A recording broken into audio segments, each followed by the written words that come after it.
এ সোনার বাংলায় ছোট্ট গায়ে দেখেছি গো সেই ছবি আলতা পায়ে।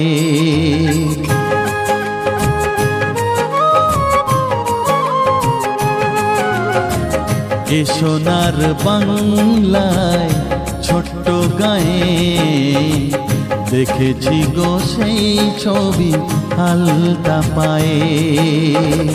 দু চোখ জুড়িয়েছিল প্রথম দেখায় সে তো, দু চোখ জুড়িয়েছিল প্রথম দেখায় সে তো, নিজেই নিজের থেকে গেছি হারিয়ে।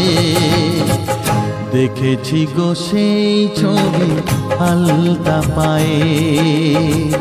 এ সোনার বাংলায় ছোট্ট গায়ে দেখেছি গো সেই ছবি আলতা পায়ে।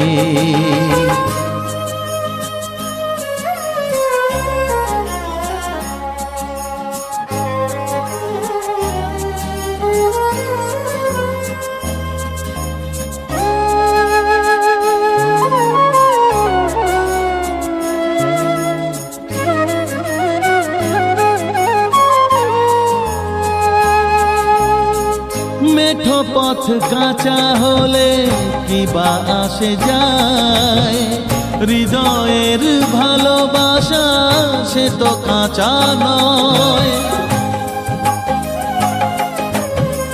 মেঠো পথ কাঁচা হলে কি বা আসে যায়, হৃদয়ের ভালোবাসা সে তো কাঁচা নয়।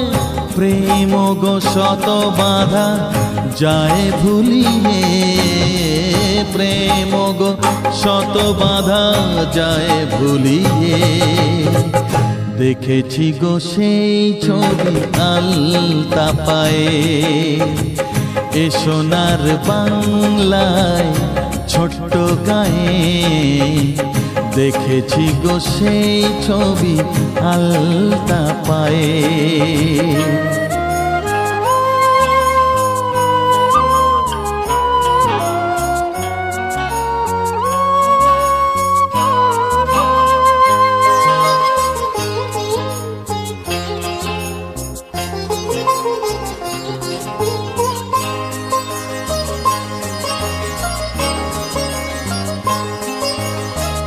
লাগে যে সবুজ বন আরো যে সবুজ, প্রেম জানি চিরদিনই হয় যে অবুঝ। লাগে যে সবুজ বন আরো যে সবুজ, প্রেম জানি চিরদিনই হয় যে অবুঝ। নতুন পাতাতে প্রেম রং ভরিয়ে, নতুন পাতাতে প্রেম রং ভরিয়ে। দেখেছি গো সেই ছবি আলতা পায়ে। এ সোনার বাংলায় ছোট্ট গায়ে দেখেছি গো সেই ছবি আলতা পায়ে। দু চোখ জুড়িয়েছিল প্রথম দেখায় সে তো, দু চোখ জুড়িয়েছিল প্রথম দেখায় সে তো, নিজেই নিজের থেকে গেছি হারিয়ে। দেখেছি গো সেই ছবি আলতা পায়ে। এ সোনার বাংলায় ছোট্ট গায়ে দেখেছি গো সেই ছবি আলতা পায়ে।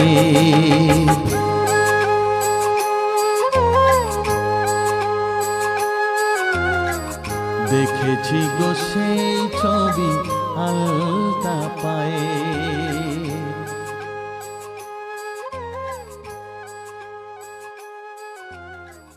দেখেছি গো সেই ছবি।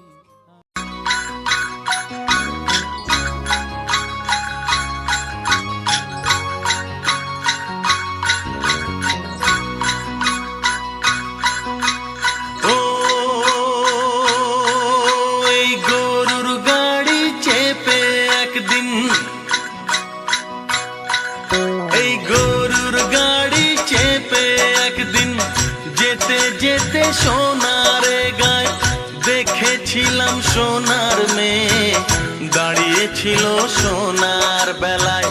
সোনারে বাংলা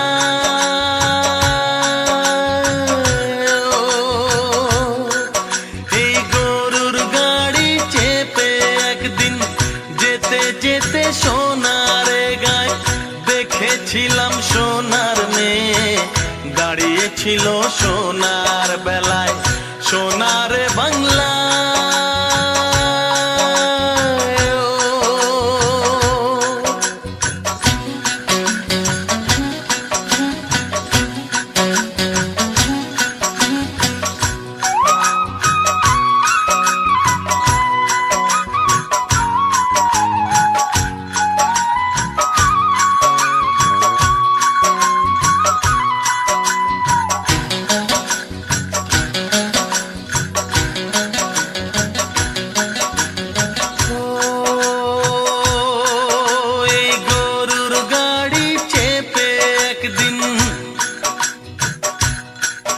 এই গরুর গাড়ি চেপে একদিন দেখেছিলাম পদ্মের সে ফুল জলের পদ্ম ডাঙায় এলো দেখে আমার হলো যে ভুল।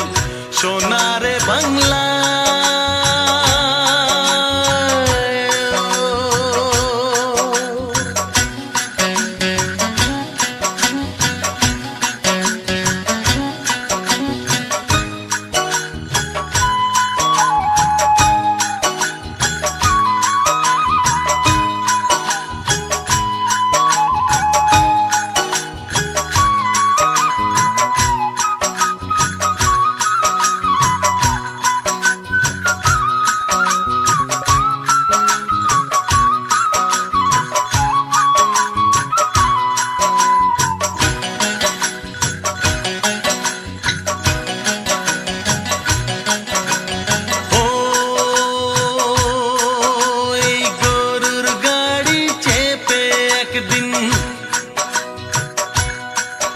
এই গরুর গাড়ি চেপে একদিন দেখেছিলাম এলো সে চুল মেঘ নেমেছে আকাশ থেকে দেখে আমার হলো যে ভুল। সোনারে বাংলা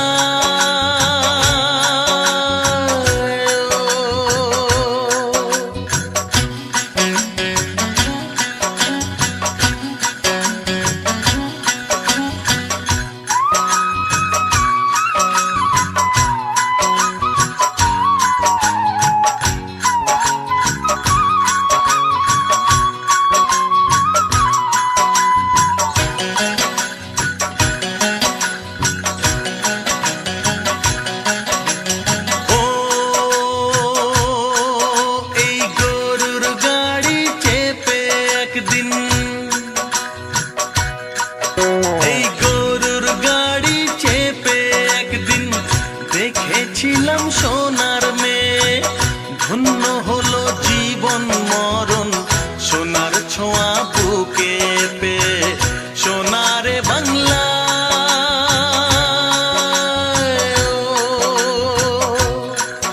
এই গরুর গাড়ি চেপে একদিন যেতে যেতে সোনারে গায় দেখেছিলাম সোনার মেয়ে দাঁড়িয়েছিল সোনার বেলায়। সোনারে বাংলা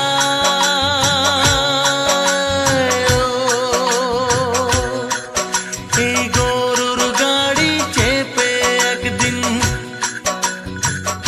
ও এই গরুর গাড়ি চেপে একদিন ও এই গরুর গাড়ি চেপে একদিন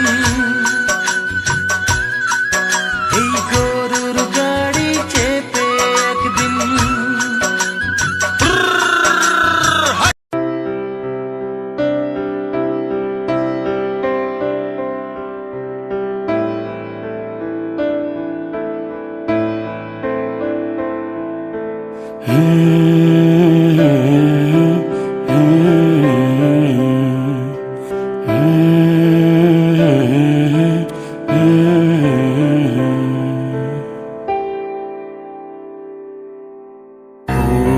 ওরে নীল দরিয়া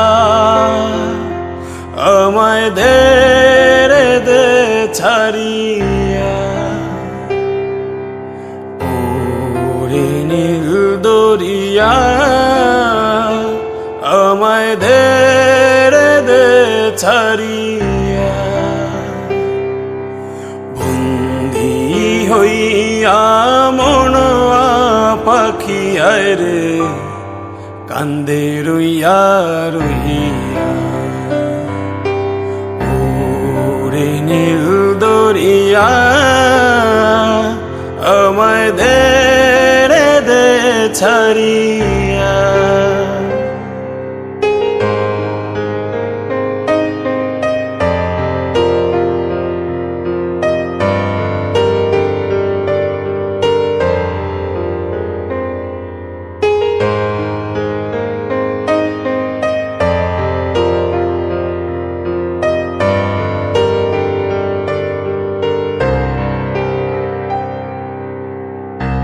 কাছের মানুষ দূরে থুইয়া মরি আমি ধরফরাইয়া রে,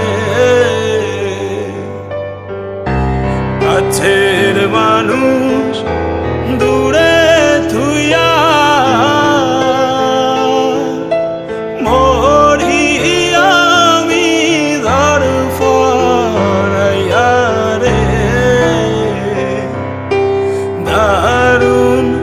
জ্বালা দিবানিশি, দারুণ জ্বালা দিবানিশি, অন্তরে অন্তরে আমার তো সাদের মন বধুয়ায় রে কি জানি কি করে, সম্পানের নাইয়া আমায় দে রে দে ভিড়াইয়া, ওরে সম্পানের নাইয়া আমায় দে রে দে ভিড়াইয়া, বন্দী হইয়া মনয়া পাখি আরে কান্দে রইয়া রইয়া, ওরে নীল দরিয়া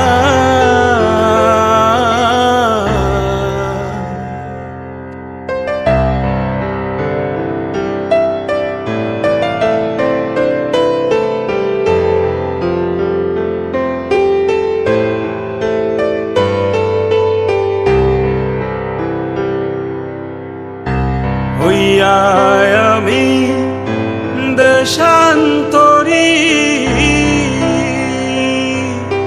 দেশ বিদেশে বিরাই তরি রে, হইয়া আমি দেশান্তরী, দেশ বিদেশে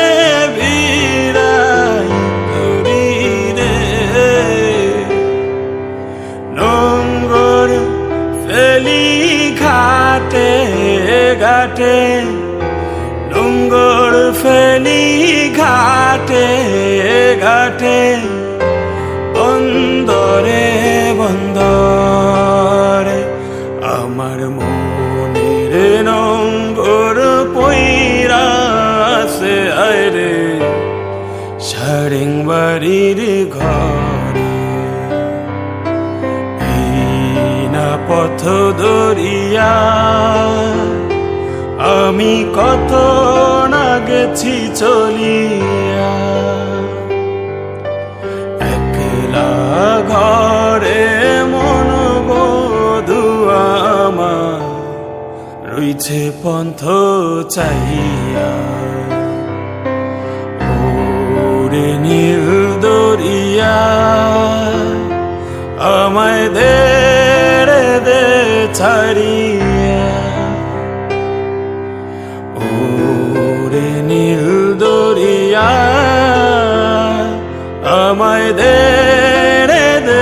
ছাড়িয়া বন্দি হইয়া মনোয়া পাখি আরে কান্দে রইয়া রইয়া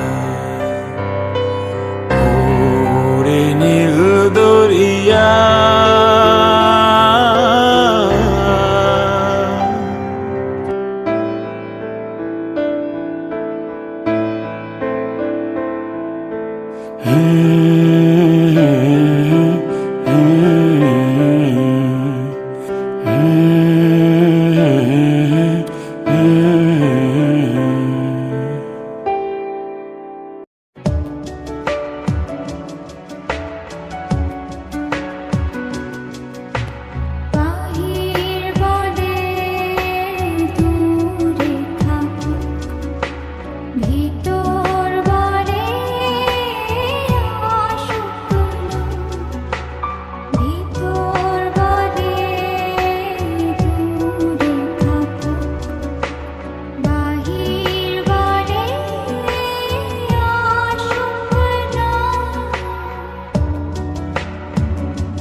ভিতর বলে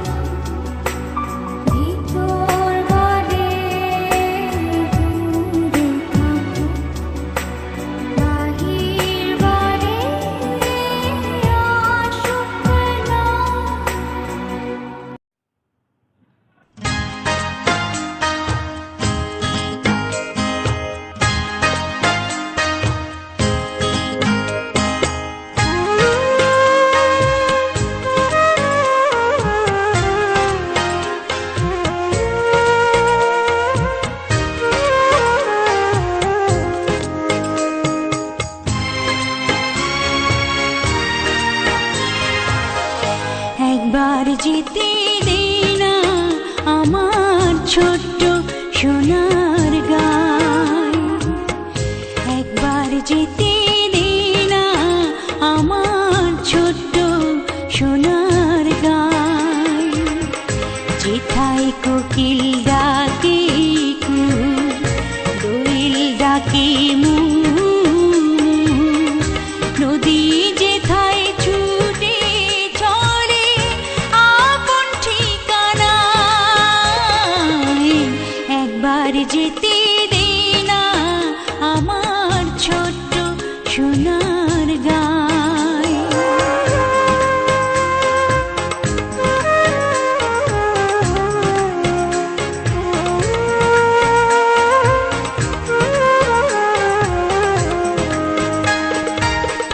বিদিন জ্বালা সাঁঝের বেলা,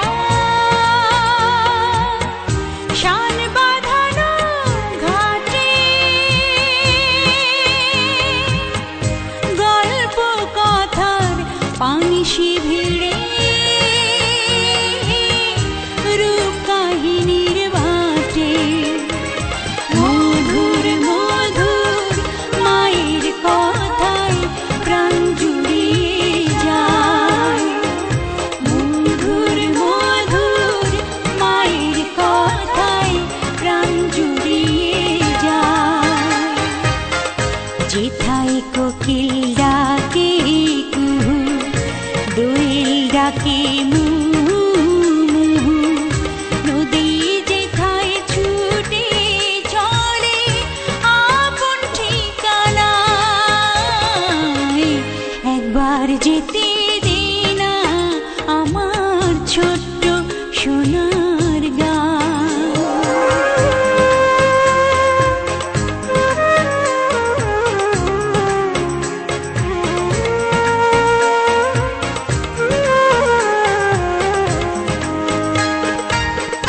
ফসল ভরা স্বপ্ন ঘেরা,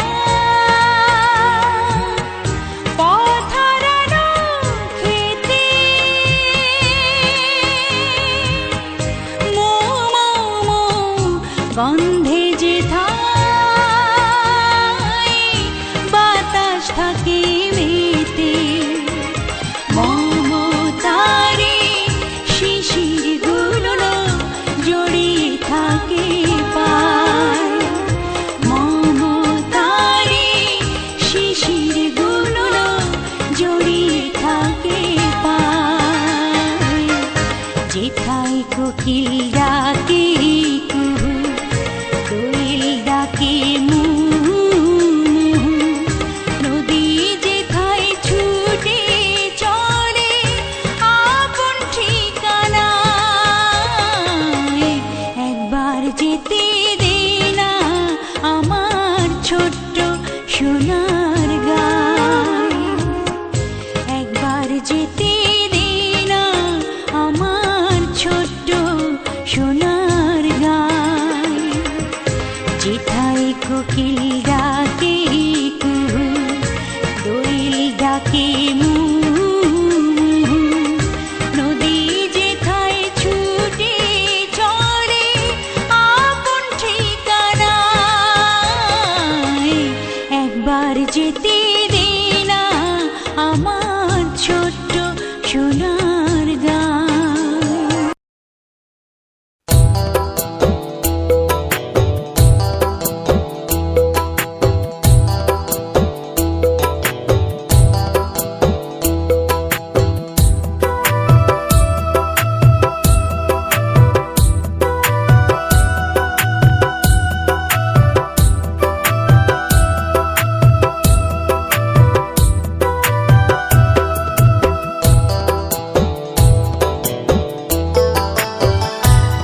নদীর ঢেউয়ের পরে ঢেউ এসে ভাঙে রে দুই কুল, মনের দুঃখগুলো ভাঙলো তবু ভাঙলো না তার ভুলে আমার, মনের দুঃখগুলো ভাঙলো তবু ভাঙলো না তার ভুল।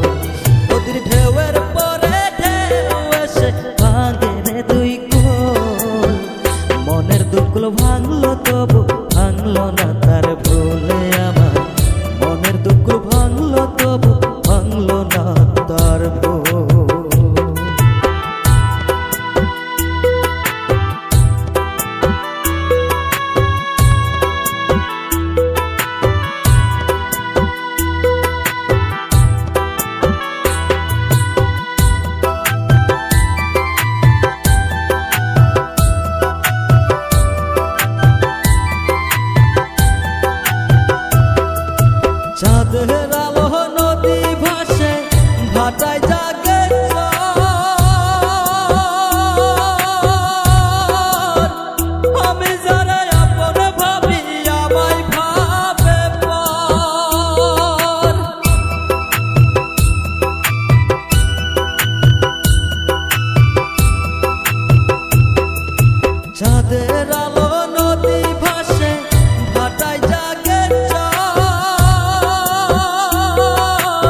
দুকুল ভাঙলো তবু ভাঙলো না তার ভুলে আমার মনের দুকুল ভাঙলো তবু ভাঙলো না তার ভুল।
ও পদ্মা নদী রে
ভুলে আমার মনের দুঃখ ভাঙলো তবু ভাঙলো না তার ভুল। নদীর ঢেউয়ের পরে ঢেউ এসে ভাঙে রে দুই কুল, মনের দুঃখ ভাঙলো তবু ভাঙলো না তার ভুলে আমার মনের দুঃখ ভাঙলো তবু ভাঙলো না তার ভুল।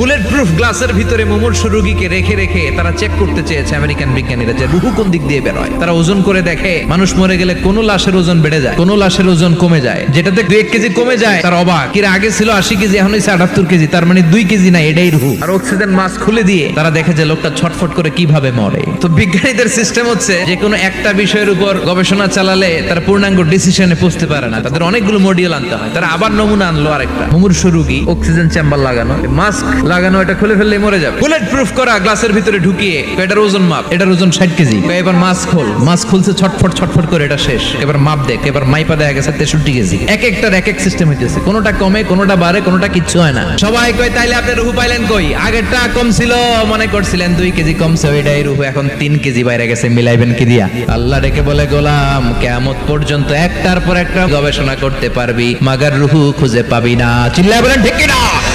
আল্লাহ বললেন রূহটা আমার আদেশ, আমার আদেশে যায়, আমার আদেশে চলে যায়, আমার আদেশে আসে, আমার আদেশে চলে যায়, পৃথিবীর কেউ দেখতে পারবে। এজন্য আল্লাহ যা বলে পৃথিবীর কোনো সায়েন্টিস্ট এর বিরুদ্ধে অবস্থান করে টিকে থাকতে পারবে। একটা কথা মনে রাখবেন, সায়েন্সের কোনো রেজাল্টই ফাইনাল না, সায়েন্সের কোনো রেজাল্টই ফাইনাল না। সায়েন্সের একটা থিওরি হচ্ছে এই যে সায়েন্সের কোনো থিওরি ফাইনাল না, সায়েন্স কোনো বিষয়ে কখনো সিউরিটি দিয়ে বলতে পারে না।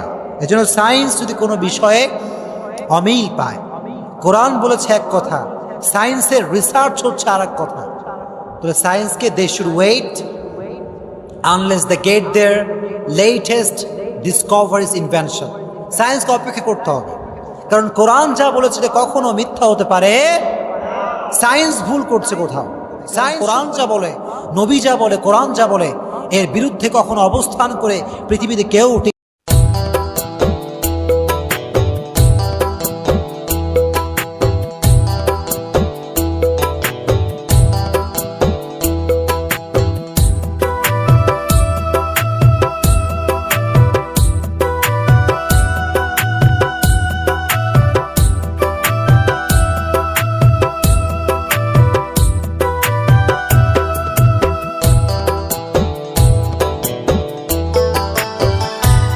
নদীর ঢেউয়ের পরে ঢেউ এসে ভাঙে রে দুই কুল, মনের দুঃখ ভাঙলো তবু ভাঙলো না তার ভুলে আমার মনের দুঃখ ভাঙলো তবু ভাঙলো না তার ভুল।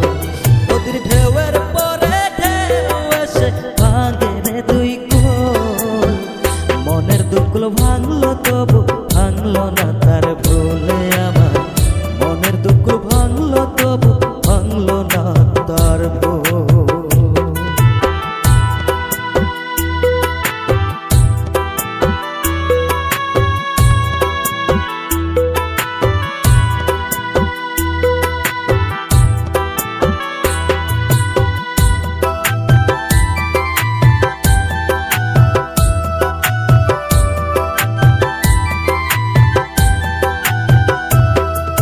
চাঁদের আলো নদী ভাসে ভাটায় জাগে ঝড়,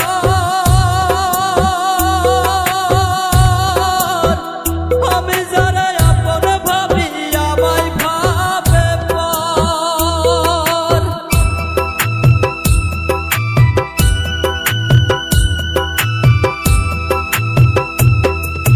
চাঁদের আলো নদী ভাসে ভাটায় জাগে ঝড়, আমি যারা আপন ভাবি আমায় ভাবে পর।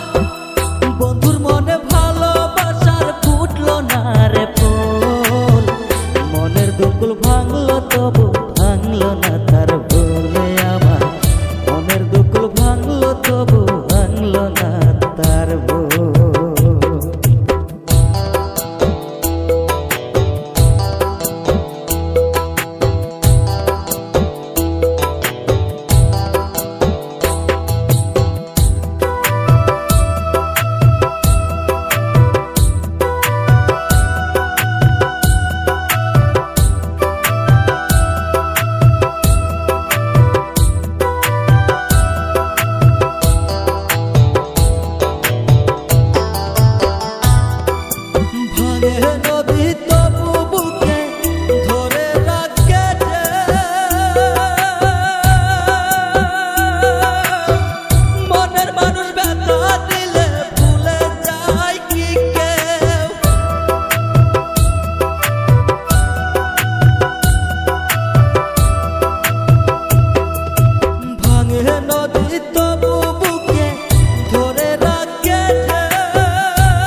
السماء قافلة تمضي حرير يلمع مع الريح كاعة عرش تفتح للقدر والنجوم معبد تشتعل مشاعله دعاء بلا خوف مسيرات الصقور فوق الرمال شرف يجمع أخوتنا قوة لا تميل قدر قديم يرسم دربا للأبدين نجوم السماء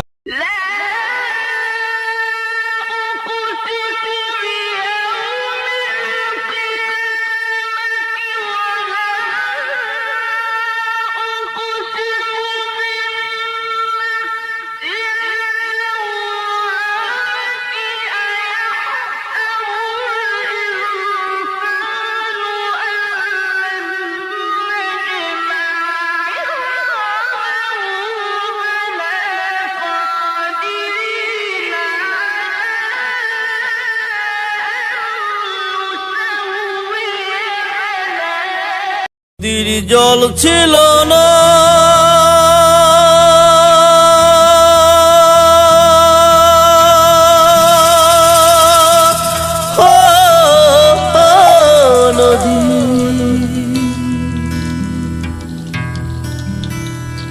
নদীর জল ছিল না কুল ছিল না ছিল শুধু ঢেউ আমার একটা নদী ছিল জানলো না তো কেউ এইখানে এক নদী ছিল জানলো না তো কেউ নদীর জল ছিল না কুল ছিল না ছিল শুধু ঢেউ আমার একটা নদী ছিল জানলো না তো কেউ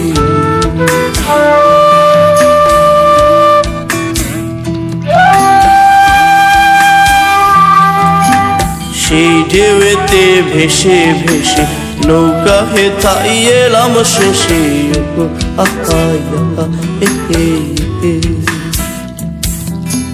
এখন আমি সাঁতার কাটি সাঁতার ভোলাকে আমার একটা নদী ছিল জানলো না তো কেউ এইখানে এক নদী ছিল জানলো না তো কেউ নদীর জল ছিল না কুল ছিল না ছিল শুধু ঢেউ আমার একটা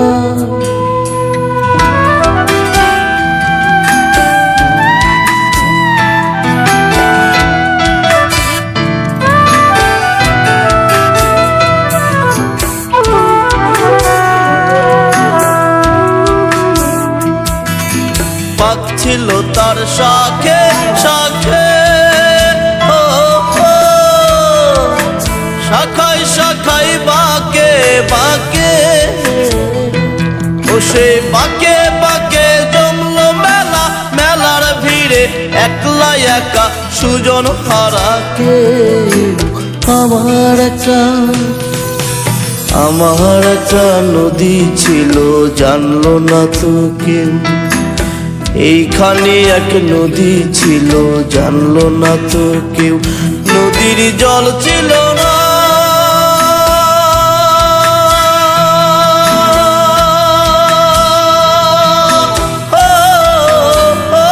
নদীর জল ছিল না কুল ছিল না ছিল শুধু ঢেউ আমার একটা নদী ছিল জানলো না তো কেউ এইখানে এক নদী ছিল জানলো না তো কেউ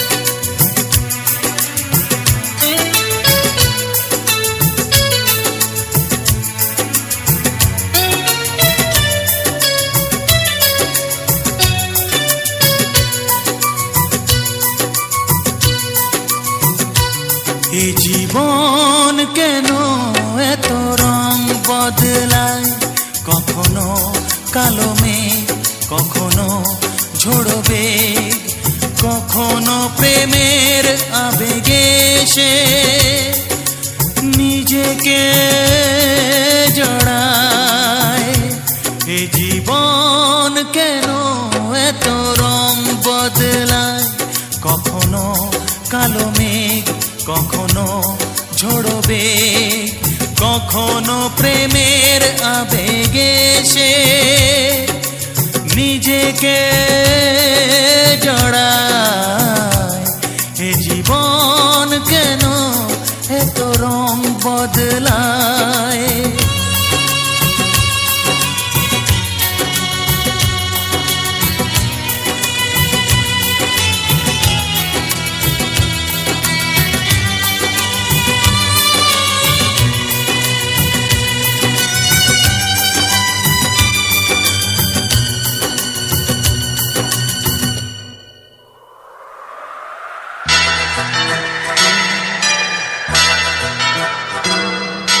যা দেখি মনে ধরে রাখি, যা দেখি না পথ চেয়ে থাকি।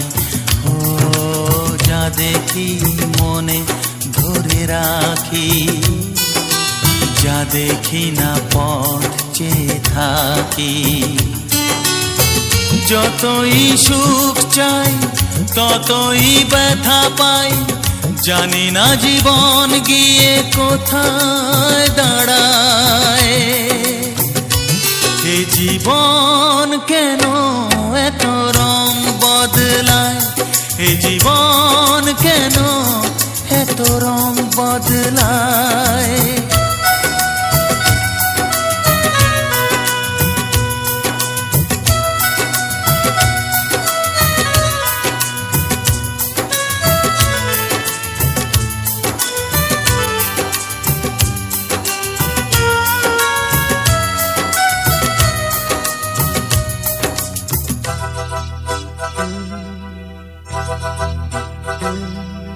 স্মৃতিরা কেন পিছু ডাকে, না পাওয়ারই ব্যথা ছবি আঁকে।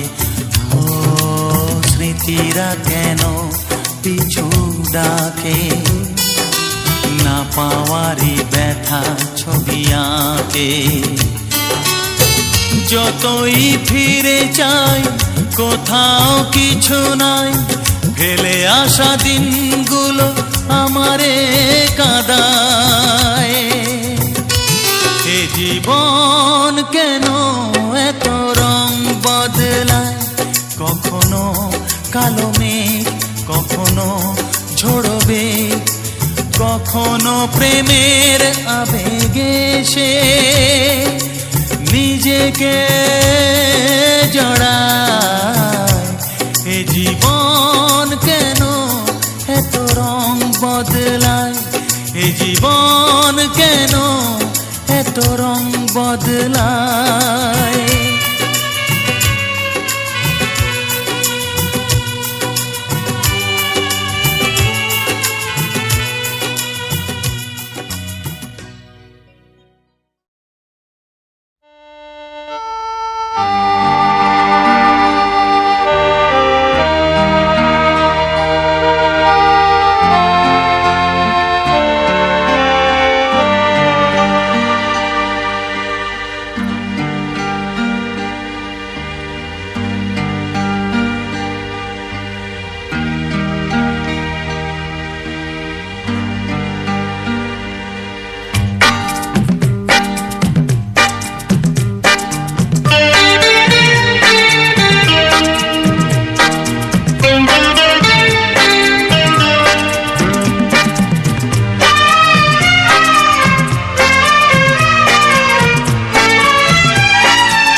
আর কেউ নেই, তোমার পরেও আর কেউ নেই।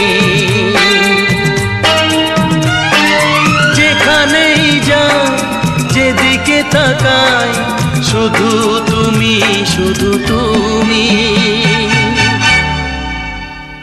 আমি আশিক তুমি প্রিয়া, আমি আশিক তুমি প্রিয়া। তোমার আগে আর কেউ নেই, তোমার পরেও আর কেউ নেই।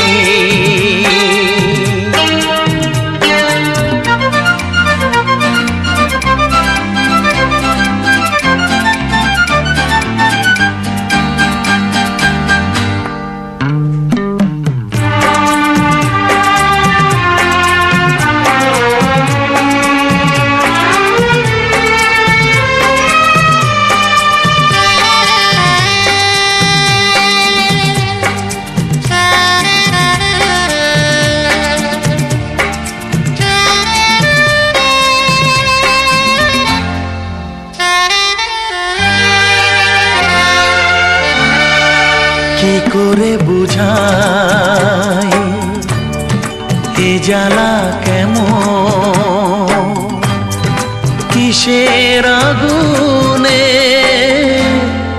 পুড়ে মরে মন। কি করে বোঝাই এ জ্বালা কেমন, কিসের আগুনে পুড়ে মরে মন। প্রাণের ছাই মুঠি ভরে তাই দিতে চাই তোমাকে। আমি আশিক তুমি প্রিয়া, আমি আশিক তুমি প্রিয়া। তোমার আগে আর কেউ নেই, তোমার পরেও আর কেউ নেই।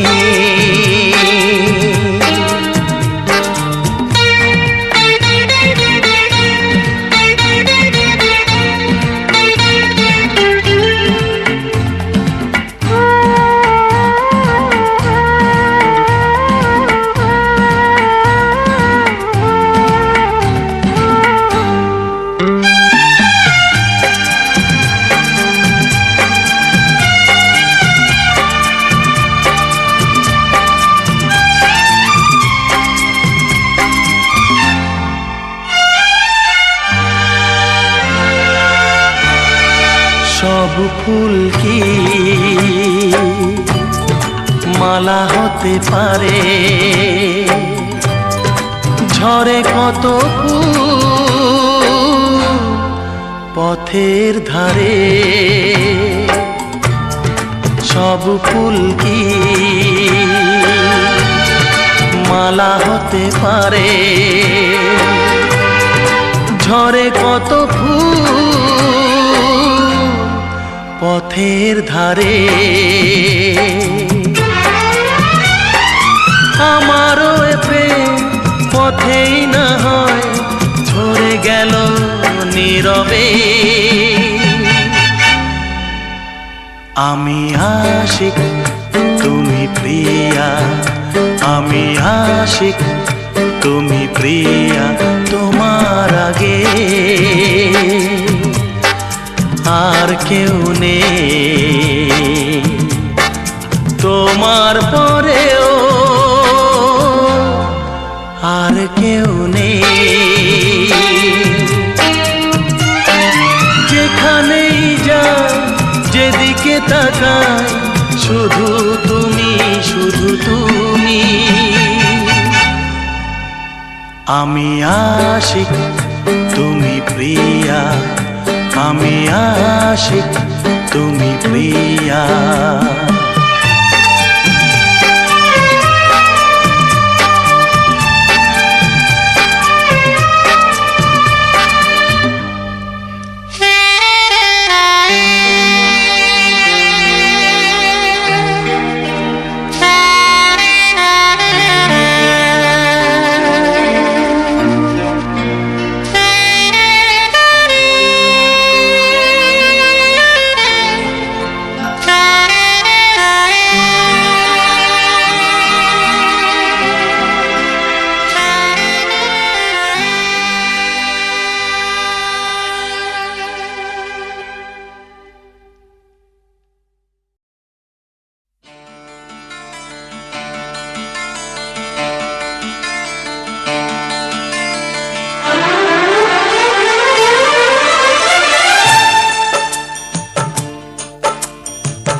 জীবন তোমাকে দিলাম বন্ধু, তুমি শুধু ভালোবাসা দিও বন্ধু, তুমি শুধু ভালোবাসা দিও।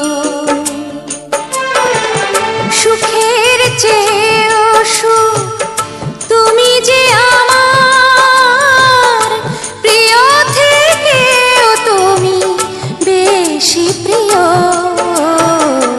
তুমি শুধু ভালোবাসা দিও বন্ধু, তুমি শুধু ভালোবাসা দিও। এ জীবন তোমাকে দিলাম বন্ধু, তুমি শুধু ভালোবাসা দিও বন্ধু, তুমি শুধু ভালোবাসা দিও।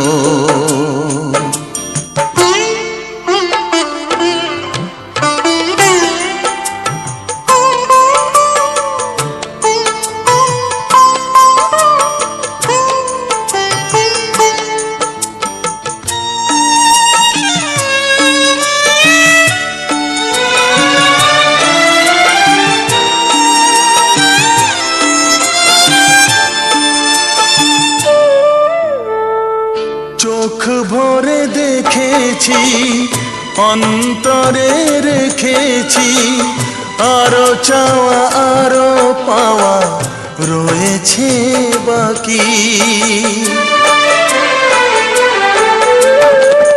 তোমাকে চেয়েছি, তোমাকে পেয়েছি, মরণ হলেও যেন তোমারই থাকি।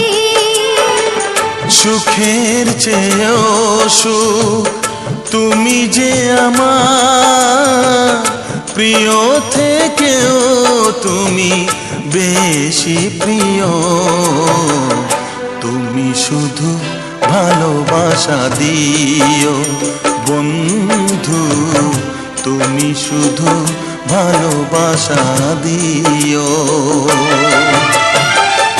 এ জীবন তোমাকে দিলাম বন্ধু, তুমি শুধু ভালোবাসা দিও বন্ধু, তুমি শুধু ভালোবাসা দিও।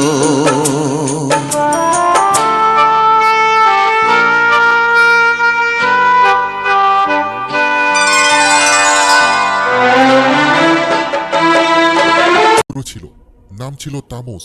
ধারণা করা হয় নমরুদের স্ত্রী সামিরা ছিল জিন প্রজাতির নাসনাস গোত্রভুক্ত, যারা মানুষের সঙ্গে সম্পর্কে জড়াতে সক্ষম ছিল।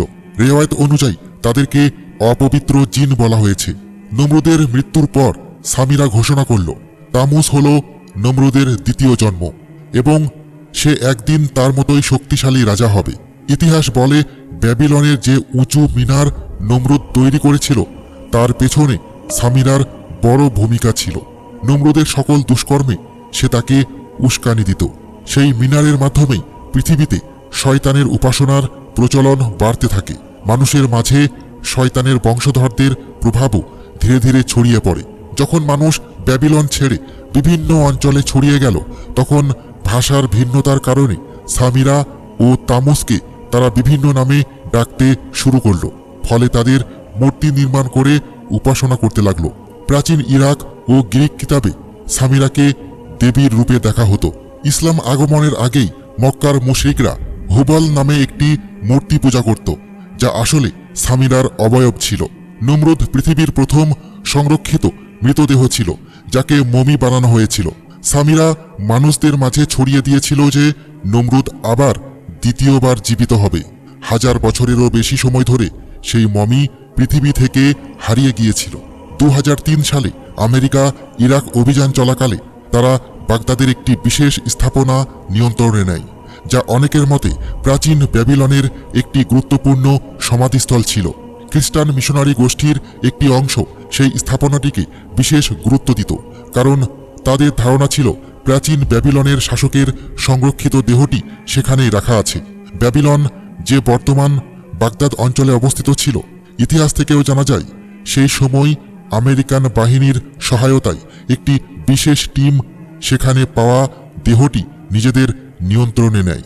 সেই সময় জনপ্রিয় সোশ্যাল মিডিয়া ছিল না, কিন্তু ইন্টারনেট ছিল। সেই ভিডিওটি একটি ওয়েবসাইটে দ্রুত ছড়িয়ে পড়ে। সেখানে দেখা যায় একটি সংরক্ষিত দেহ জব্দ করা হয়েছে। ভিডিওটি অল্প সময়ের মধ্যে দ্রুত ছড়িয়ে পড়ে।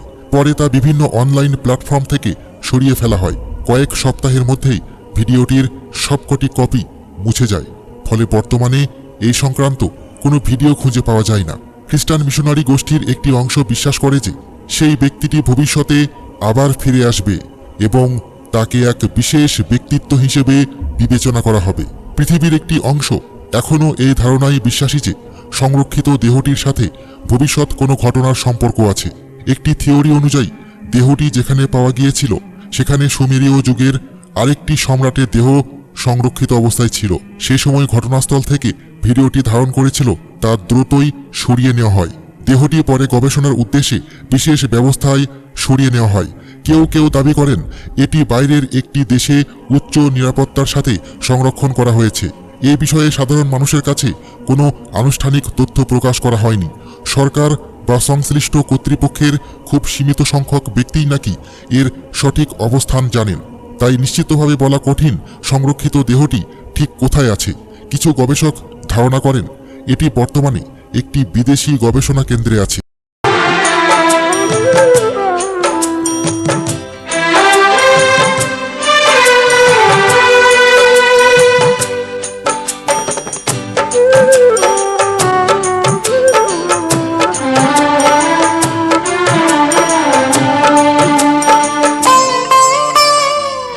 জানে বলে জেনেছি, প্রাণে বলে মেনেছি, মনে বলে তুমি যে তার চেয়ে দামি।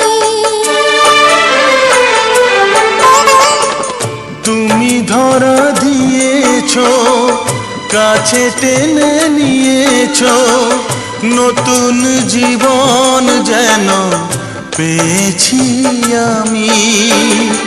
সুখের চেয়েও সুখ তুমি যে আমার, প্রিয় থেকেও তুমি বেশি প্রিয়। তুমি শুধু ভালোবাসা দিও বন্ধু, তুমি শুধু ভালোবাসা দিও। এ জীবন তোমাকে দিলাম বন্ধু, তুমি শুধু ভালোবাসা দিও বন্ধু, তুমি শুধু ভালোবাসা দিও। সুখের চেয়েও সুখ তুমি যে আমার, প্রিয় থেকেও তুমি বেশি প্রিয়। তুমি শুধু ভালোবাসা দিও বন্ধু, তুমি শুধু ভালোবাসা দিও। এ জীবন তোমাকে দিলাম বন্ধু, তুমি শুধু ভালোবাসা দিও বন্ধু, তুমি শুধু ভালোবাসা দিও।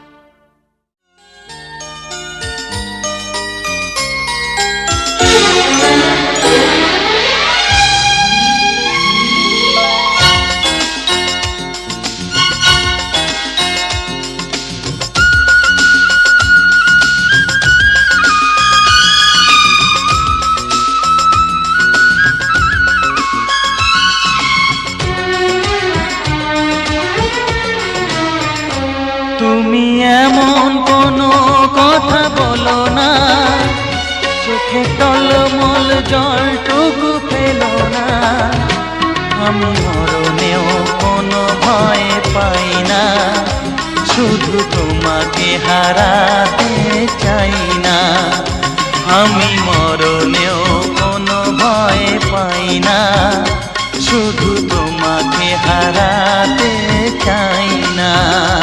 তুমি এমন কোনো কথা বলো না, চোখে জলময় জলটুকু ফেলো না। আমি মরণেও কোনো ভয় পাই না, শুধু তোমাকে হারাতে চাই না।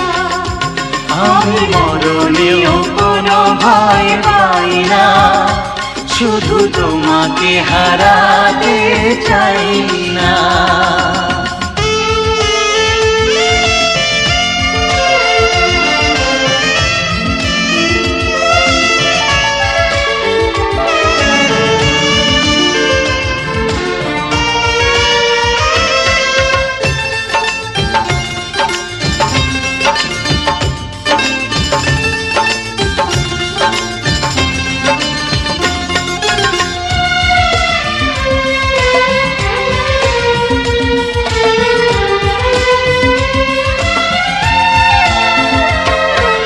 জানি জানি একদিন সবই শেষ হয়, আমার প্রেম প্রভু হারাবার নয়।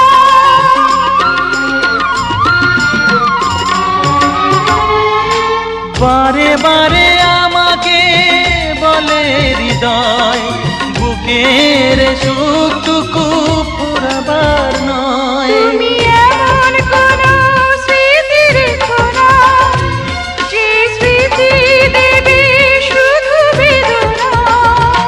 আমি মরণেও কোনো ভয় পাই না, শুধু তোমাকে হারাতে চাই না। আমি মরণেও কোনো ভয় পাই না, শুধু তোমাকে হারাতে চাই না।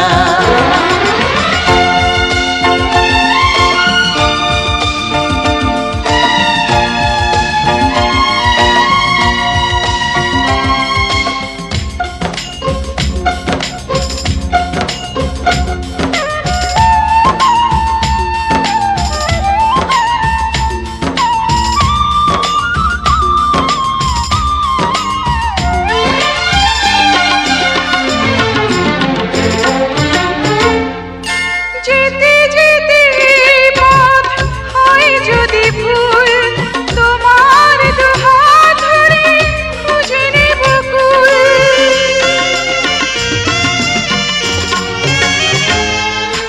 তুমি আমি আর তো হব না যে পর, যমুক না মেঘ যত আসুক না ঝড়। তুমি এমন কোনো ছবি কোনো, যা দেখে বেড়ে যাবে যাতনা। আমি মরণেও কোনো ভয় পাই না, শুধু তোমাকে হারাতে চাই না। আমি মরণেও কোনো ভয় পাই না, শুধু তোমাকে হারাতে চাই না। তুমি এমন কোনো কথা বলো না, চোখে টলমল জলটুকু ফেলো না। আমি মরণেও কোনো ভয় পাই না, শুধু তোমাকে হারাতে চাই না। আমি মরণেও কোনো ভয় পাই না, শুধু তোমাকে হারাতে চাই না।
ভালোবাসা যত বড় জীবন তত বড় নয়, তোমায় নিয়ে হাজার বছর বাঁচতে বড় ইচ্ছে হয়। ভালোবাসা যত বড় জীবন তত বড় নয়।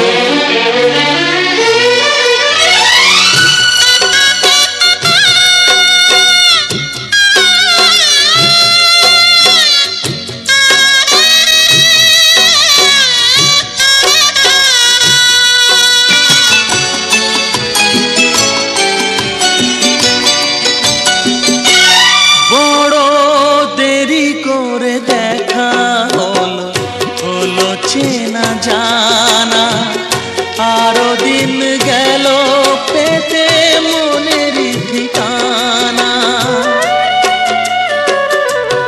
বড় দেরি করে দেখা হলো, হলো চেনা জানা, আরো দিন গেল পেতে মনের ঠিকানা। হায় জন্ম থেকেই হয়নি কেন? মানুষ থেকে শুরু করে কোনো প্রাণী চিরকাল বেঁচে থাকে না, প্রতিটি জীবেরই মৃত্যুর স্বাদ ভোগ করতে হবে, এটাই মহাসত্য। কিন্তু এই সত্যের নাকি শিগগিরই পরিবর্তন ঘটতে চলেছে। এক বিজ্ঞানী দাবি করেছেন যে মানুষ আর মাত্র কয়েক বছর পরই অমর হতে চলেছে। তার এই দাবির পর থেকে এখন পর্যন্ত আলোচনা যুক্তির ঝড় বয়ে যাচ্ছে বিজ্ঞানী মহলে। সবার মনে এখনও একটাই প্রশ্ন, সত্যি কি মানুষের পক্ষে অমর হওয়া সম্ভব? এই নিয়ে আরও জানাচ্ছেন পলাশ খান। মানুষের অমরত্ব লাভের বিষয়ে ভবিষ্যৎবাণী করেছেন গুগলের এক প্রাক্তন বিজ্ঞানী, যা কখনো সত্য হলে পাল্টে যাবে সমগ্র মানব সভ্যতা। কি সেই ভবিষ্যৎবাণী? আনন্দবাজার পত্রিকার একটি প্রতিবেদনে জানা গেছে যে রে কার্জইল নামের এক বিজ্ঞানী এই পর্যন্ত যে কয়টি ভবিষ্যৎবাণী করেছেন তার বেশিরভাগই সঠিক বলে প্রমাণিত হয়েছে। রে প্রযুক্তিবিদ্যায় অবদানের জন্য এই পর্যন্ত তিনি অনেকগুলো পুরস্কার অর্জন করেছেন। এই বিজ্ঞানীর দাবি 2029 সালের মধ্যেই অমর হয়ে উঠবে মানুষ। 75 বছর বয়সী এই কম্পিউটার বিজ্ঞানী দীর্ঘদিন ধরে বিভিন্ন বিষয়ের উপর গবেষণা চালিয়ে আসছেন। মূলত জেনেটিক্স, ন্যানোটেকনোলজি, রোবোটিক্স এবং আরও অনেক কিছু পরীক্ষা নিরীক্ষা করেই তিনি মানুষের অমরত্বের বিষয়ে এমন ভবিষ্যৎবাণী করেছেন, যা সম্প্রতি চ্যানেল অ্যাডাজিও নামের একটি ইউটিউব চ্যানেলে পোস্ট করা হয়েছে। The body is packed in ice immediately after death. Then the blood is drained and replaced with a special antifreeze solution which protects the organs from damage. Once prepped, the body is cooled to a super low temperature and placed in a chamber filled with liquid nitrogen. In this state, the body remains preserved, potentially for decades, while scientists search for future methods of revival. Some people opt to preserve only their head with the hope that their brain's contents could be transferred to a new body. এই বিষয়টায় কোনো সন্দেহ নেই যে পৃথিবীতে যে মানুষ জন্মগ্রহণ করেছে তাকে একদিন না একদিন এই দুনিয়া ছেড়ে বিদায় নিতেই হবে। শুধু মানুষ নয়, যে কোনো প্রাণী দেরি করেই হোক না কেন একদিন না একদিন তাকে মৃত্যুর স্বাদ গ্রহণ করতেই হবে। এমন কি কোনো দিন হতে পারে যেদিন মানুষ বা যে কোনো প্রাণী মৃত্যুকে ধোঁকা দিতে পারবে? বিজ্ঞান কি কোনোদিন এতটা উন্নতি করতে পারবে যে মৃত ব্যক্তিকে জীবিত করে তুলবে? আপনি এই বিষয়টা শুনে অবাক হবেন যে অলরেডি আমেরিকার একটি কোম্পানি এই প্রজেক্টের উপরে কাজ করছে। মানে মৃত্যুকে ধোঁকা দেওয়ার প্রজেক্টে অনেক দ্রুততার সঙ্গে কাজ করা হচ্ছে। বন্ধুরা, যেভাবে এয়ারপ্লেনের ডিজাইনকে এয়ারোনটিক্স বলে, ইলেকট্রনিক ডিভাইসের ডিজাইনকে ইলেকট্রনিক্স আর রোবটের ডিজাইনকে রোবোটিক্স বলা হয়, ঠিক এমনভাবে মানুষের মৃতদেহকে প্রিজার্ভ করে এই আশায় যে একে আবার জীবিত করা হবে, এই প্রসেসকে ক্রিওনিক্স বলে। এক্সপার্টরা অনেক আশায় আছে যে পরবর্তী 50 থেকে 70 বছরের মধ্যে মেডিকেল সায়েন্স এতটা উন্নতি করে ফেলবে যে মানুষকে মৃত্যু থেকে রুখতে পারে বা মৃত ব্যক্তিকে জীবিত করে তুলতে পারে। এই জন্য যাদের মৃত্যুর পর এই দুনিয়াতে জীবিত হওয়ার শখ আছে বা যারা মেডিকেল সায়েন্সের উপরে ততটা ভরসা রাখে, তাদের জন্য স্কট টেসডেল অ্যারিজোনাতে অ্যালকোর নামের কোম্পানির হেড অফিস রয়েছে। বাইরে থেকে দেখলে এই অফিসটি একটি সাধারণ অফিসের মতোই মনে হবে, কিন্তু বিল্ডিংয়ের মধ্যে আপনি যত সব আজব দৃশ্য দেখতে পাবেন। ধোঁয়া ছাড়া এই বড় বড় কন্টেনারের ভিতরে প্রায় 300 লোকের ডেড বডি রয়েছে, আর 33টি পোষা প্রাণীকেও আবার জীবিত করার আশায় এখানে ফ্রিজ করে রাখা হয়েছে। এখানে মানুষের মৃত্যুকে তেমনভাবে দেখা হয় না যেমনভাবে আমরা দেখি। অ্যালকোরের টিম মনে করে এই মানুষগুলো নর্মাল মানুষের মতোই, শুধু তাদের হার্টবিট হয় না এবং একটি লম্বা সময় পর্যন্ত তারা চুপচাপ ঘুমিয়ে রয়েছে। এছাড়াও তাদের বডির প্রত্যেকটা পার্ট পারফেক্ট কন্ডিশনে রয়েছে। আমরা এটাও বলতে পারি যে এই 300 লোকের জন্য সময় পরবর্তী কিছু বছর পর্যন্ত থেমে রয়েছে। 70 বছর পর যদি সত্যিই মেডিকেল সায়েন্স এদের জীবিত করতে সক্ষম হয়, তাহলে এরা এদের ভবিষ্যতে গিয়ে জীবিত হবে, যেমন টাইম মেশিন বা টাইম ট্রাভেলসের মতো সায়েন্স ফিকশন মুভিতে আমরা দেখি। এই কন্টেনারগুলোতে এত বেশি ঠান্ডা যে পৃথিবীর সবচেয়ে ঠান্ডা এলাকা অ্যান্টার্কটিকাতেও হয় না। লিকুইড নাইট্রোজেনে ভর্তি এই কন্টেনারগুলোর টেম্পারেচার -196°C হয়, যাকে 24 ঘন্টা কম্পিউটারে কন্ট্রোলে রাখা হয়। আর এর পাওয়ার আউটেজের জন্য ব্যাকআপ জেনারেটরও রয়েছে। একটি কন্টেনারে 4টি ফুল বডি পেশেন্ট ও 5টি নিউরো পেশেন্ট, মানে শুধু তাদের মাথা রয়েছে। জি হ্যাঁ, এই ছোট্ট কন্টেনারে শুধু মানুষের মাথা ও চেহারাকে ফ্রিজ করার জন্য বানানো হয়েছে। 300-র মধ্যে 116টি পেশেন্ট শুধু তাদের মাথাকে প্রিজার্ভ করিয়েছে, যেখানে তাদের ব্রেন ও তাতে থাকা বিশাল মেমোরিজ ও ডেটা 100% সেভ রয়েছে। ক্রিওনিক্স রিসার্চাররা মনে করেন এদেরকে যখন পুনরায় জীবিত করা হবে তখন তাদের ফেস ও ব্রেন তাদের নিজের হবে এবং বাকি শরীরের পার্টসপত্র আর্টিফিশিয়ালি বানানো হবে। এদের মৃত্যুর আগের সমস্ত স্মৃতি খুব ভালোভাবেই মনে থাকবে এবং তারা তাদের ব্রেনকে তেমনভাবে ব্যবহার করতে পারবে যেমনভাবে একটি সাধারণ মানুষ করে। এই আর্টিফিশিয়াল বডি তাদের ব্রেন থেকে সিগন্যালও রিসিভ করবে এবং তাদের আর্টিফিশিয়াল হার্ট তেমনভাবে ব্লাড পাম্প করবে যেমনভাবে একটি সাধারণ হার্ট করে। কিন্তু প্রশ্ন এখানে, এই সমস্ত কিছু কিভাবে সম্ভব হবে? ক্রিওনিক্স সহজ বিষয় নয় যেমনটা আমাদের দেখানো হচ্ছে। শুধু লিকুইড নাইট্রোজেনের বডিকে দিয়ে কাজ শেষ নয়, বরং এটি একটি ফুল প্রসেস যা অনেক ব্যয়বহুল। ফুল বডিকে 50 বছরের জন্য প্রিজার্ভ করালে খরচ হয় $2,20,000, মানে প্রায় $1,65,00,000 টাকা। আর যদি কেউ শুধু নিজের মাথাকে প্রিজার্ভ করাতে চায় তাহলে $80,000, মানে নিজের মৃত্যুর আগেই পেমেন্ট করতে হয়, যা প্রায় $60,00,000 টাকা। কন্ডিশন অ্যাকসেপ্টের পর যখন সমস্ত ডকুমেন্টেশন কমপ্লিট হয়ে যায় তখন পেশেন্টের নাম অ্যালকোরের ওয়েটিং লিস্টে লিখে নেওয়া হয়। ওয়েটিং লিস্ট মানে অ্যালকোরের ডক্টরেরা পেশেন্টের মৃত্যুর জন্য অপেক্ষা করতে থাকে। জি হ্যাঁ, ডক্টরের একটি রিসার্চ টিম 24 ঘন্টা অন কলিংয়ে থাকে পেশেন্টের পরিবারের সঙ্গে। যখনই তারা খবর পায় পেশেন্ট মারা গেছে তখন তারা দ্রুতই হসপিটালে পৌঁছে তাদের বিশেষ ধরনের আয়োজন শুরু করে দেয়। পেশেন্টের মৃত্যুর কিছু সময়ের মধ্যে তাকে অ্যালকোরের ফ্যাসিলিটিতে নিয়ে আসা হয় এবং তার বডিতে ক্রিও প্রোটেকশনের প্রসেস শুরু করে দেওয়া হয়। এক্সপার্টরা মনে করেন মৃত্যুর পর যত তাড়াতাড়ি বডিকে ক্রিও প্রসেস শুরু করা হবে ততই তার জীবিত হওয়ার চান্স বেড়ে যায়। কিন্তু কি সেই প্রসেস যা দ্বিতীয়বার জীবিত করার জন্য সবচেয়ে ইম্পর্টেন্ট? মৃত্যুর পর মানুষের হার্ট বন্ধ হয়ে যায় এবং এর সাথে সাথে রক্ত চলাচলও বন্ধ হয়ে যায়। আর যখন শরীরের সমস্ত অঙ্গ প্রত্যঙ্গে রক্ত চলাচল বন্ধ হয়ে যায় তখন ধীরে ধীরে সেগুলোও ফেল হতে শুরু করে। মৃত্যুর পর থেকে শুরু করে ক্রিও প্রোটেকশনের প্রসেস শুরু করা পর্যন্ত পেশেন্টের মধ্যে রক্ত চলাচল করাতেই হবে, যাতে ব্রেন ও অর্গান পর্যন্ত রক্ত পৌঁছাতে পারে। যার জন্য পেশেন্টের বুকে একটি মেকানিক্যাল পাম্প লাগানো হয়, যে আর্টিফিশিয়ালি রক্তকে বডি পার্ট পর্যন্ত পাম্প করতে থাকে। কিন্তু ঘটনা এখানেই শেষ নয়, এবার শুরু হয় আসল কাজ। এবার পেশেন্টের বডি থেকে সমস্ত রক্ত একটি পাম্পের দ্বারা বের করে নেওয়া হয় এবং তার পরিবর্তে একটি বিশেষ ধরনের কেমিক্যাল ভিতরে প্রবেশ করানো হয়। এখানে এই বিষয়টি বোঝা জরুরি যে মানব শরীরে 60% পানি থাকে। যদি একে এমনভাবেই লিকুইড নাইট্রোজেনে দিয়ে দেওয়া হয় তাহলে শরীরের সমস্ত সেলের পানি জমে যাবে, যার জন্য বডি সেলস নষ্ট হয়ে যাবে আর সেটি কোনোভাবেই রিস্টোর করা যাবে না। অ্যালকোরের ডক্টরেরা মনে করে পেশেন্টের অর্গানকে সুস্থ রাখার জন্য তার শিরাগুলোতে অ্যান্টিফ্রিজ লিকুইড দেওয়া হয় এবং বডি টেম্পারেচার ধীরে ধীরে কমানো হয়। নর্মাল পানির ফ্রিজিং পয়েন্ট যেখানে 0°C, সেখানে অ্যান্টিফ্রিজ লিকুইডের ফ্রিজিং পয়েন্ট -100°C। এটা থেকে ফায়দা এটা যে যখন বডি টেম্পারেচার ড্রপ হতে শুরু করে তখন অর্গান অ্যান্টিফ্রিজ লিকুইডের আগেই ফ্রিজ হয়ে যায়। বডি টেম্পারেচার কমতে কমতে এমন একটি পয়েন্ট আসে যখন সেটি কাঁচের মতো শক্ত হয়ে যায়, আর সেই পয়েন্টে বডিকে নিয়ে লিকুইড নাইট্রোজেনের ট্যাঙ্কে দিয়ে দেওয়া হয়, যেখানে -196°C সেটি চিরকালের জন্য প্রিজার্ভ থাকতে পারে। পুরো বডিকে ক্রিও প্রোটেক্ট করার জন্য ডক্টরদের 12 ঘন্টা সময় লাগে, আর যেসব পেশেন্ট শুধু তাদের মাথাকে প্রিজার্ভ করায় এখানে ডক্টরদের 6 ঘন্টা সময় লাগে। ব্রেনকে ক্রিও প্রোটেক্ট করার পর সেটাকেও নাইট্রোজেন ট্যাঙ্কের ভিতরে রেখে দেওয়া হয়।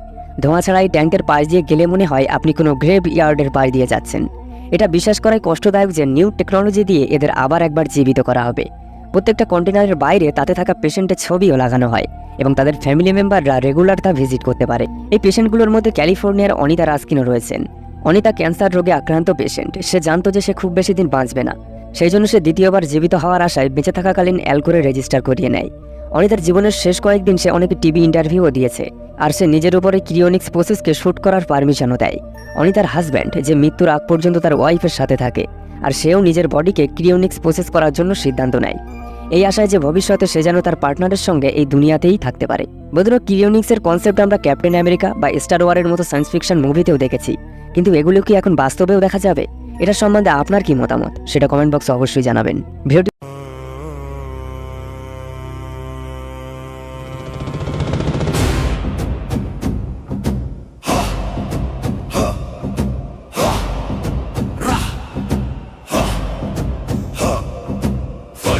على الصحراء صقور تشق السماء قافلة تمضي حرير يلمع مع الريح كاعة عرش تفتح للقدر والنجوم معبد تشتعل مشاعله دعاء بلا خوف مسيرة الصقور فوق الريح يجمع أخوتنا قوة لا تميل قدر قديم يرسم دربا للأبدين نجوم السماء تهدي والرايات في الهبوب هيا ها قدرة ظفر هو يلا شرف وها سيف أسد هي هو عزة أرض هو عزة أرض نيران المعسكر دائرة طبول تضبط الخطى سلطان في خيمته يقرأ الريح على الخريطة قافلة تعبر عاصفة حرير يتطاير بالغبار حصن على جرف عال رايات تصمد في السماء مسيرات الصقور لا تنكسر في القلوب شرف لا يلين وإخوة لا يتفرقون قدر يضبط خطانا عبر الدهور نجوم تقود الركب والرمي شاهد أمين أصوات الأسلاف تهمس سر ولا تلتفت النجوم ترسم عهدا أزليا للمسير سيف عزة قدرة وأسد ظفر شرف أسد أرض سيف عزة مسيرات الصقور ترفع الرايات في الريح شرف لا يهان قوة لا تزول صحارى الأبد شاهد وإخوتنا ثابتون قدر يفتح بابه لنا والمجد في الطريق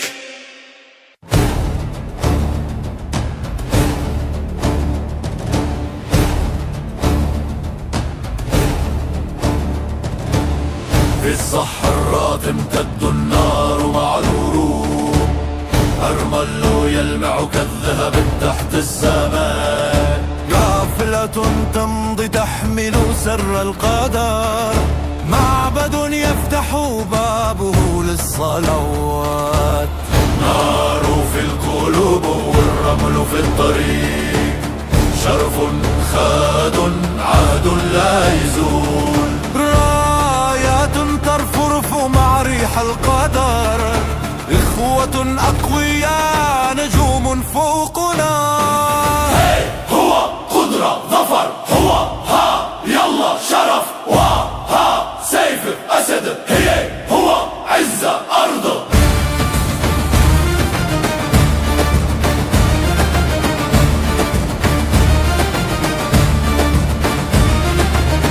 حول النيران يجلس الجيش في الليل أرمل يغطي الضروع ويخفي الخط سلطان يرسم الطريق بنجمة بعيدة حصن يضيء بالمشاعل فوق الجرف النار في القلوب والرمل في الطريق قدر يرسم دربنا شرف لا ينكسر صحارى الزمن تحفظ في الأبد إخوة الدم ثابت كالجبل أصوات الأسلاف